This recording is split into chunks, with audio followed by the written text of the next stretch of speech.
kino-question yung pagiging nanay mo. Pero hindi nila naiintindihan na hindi nga siya typical. Yung parang ang dating sa kanila, simple lang naman yan. Pero yung simple na yon, simple para sa typical na bata. Isa sa mga sentiment ko nga, yung ibang bata naglalaro lang.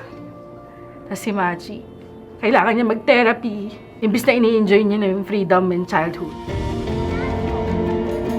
Paano lang siya pag nawala kami? Tipong, ang alam ko lang kasi sa autism, parang lifetime siya. Talagang struggle kasi... Minsan talaga kakapusin, financially stretching talaga. Isa ako sa mga admin ng support group ng autism community.